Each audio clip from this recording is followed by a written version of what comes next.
Hey everybody, it's Henry W. Steele, and this is the fifth video in a series of videos I'm doing about the Tunnel Through the Air, Gann's 1927 novel. In a previous video, I showed you how Gann put the information in the book in two different places to be able to figure out something specifically.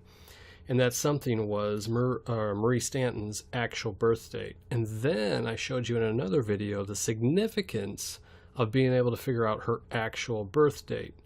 And that was, we got to a certain specific number, or the square of 22, 484.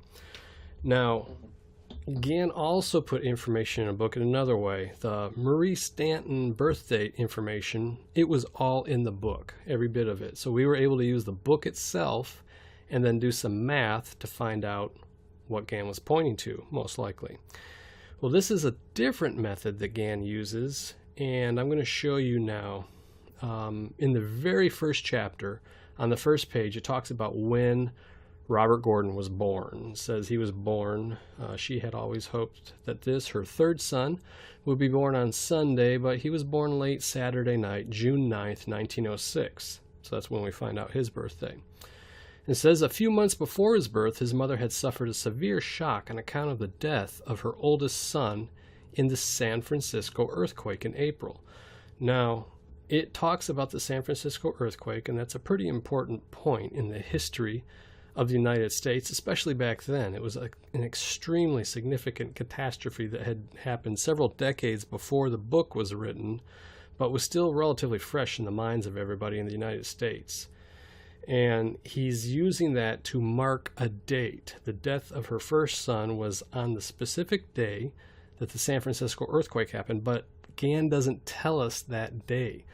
So in this kind of an instance, we actually have to go outside of the book, outside of the Tunnel Through the Air, to find information. But it's historic information that back when the book was written, you might have to go to a library and research the news in a newspaper or something like that to be able to find out when it actually happened. But obviously today we have the internet, and we can spend a few seconds looking something up and have the answer to it. So we have a much bigger advantage now. But finding this information, which I just did a quick search here for when did the 1906 earthquake happen in San Francisco, and we find the date, April 18th, 1906. So we have the piece of information that's in the book that tells us we're going to have to find something that's outside of the book. I've found the information outside of the book. Now we have the two pieces of information, April 18th and of course June 9th, both 1906. And so we can do our calculation here, our mathematical calculation, and we're going to find the difference between these 2 days. We find April 18, 1906, and of course June 9th, 1906. Calculate the difference, and we find that there's 52 days between those two important events. Now 52 is significant to Gann. In fact, in the next video, I'm going to show you some evidence that 52 has been significant significant to Gann ever since Gann's public career started. But as of right now, just know that 52 is pretty important. And we're going to discover later on in other videos what the significance of 52 is, or at least part of the significance of it. So basically that'll be it for this video. I just wanted to show you another way that Gann put information in here. Some of the things you'll be able to find the answer to right in the book itself. Other things, you're going to get the first piece of information in the book, and then the second piece of information is going to have to be some sort of historical research.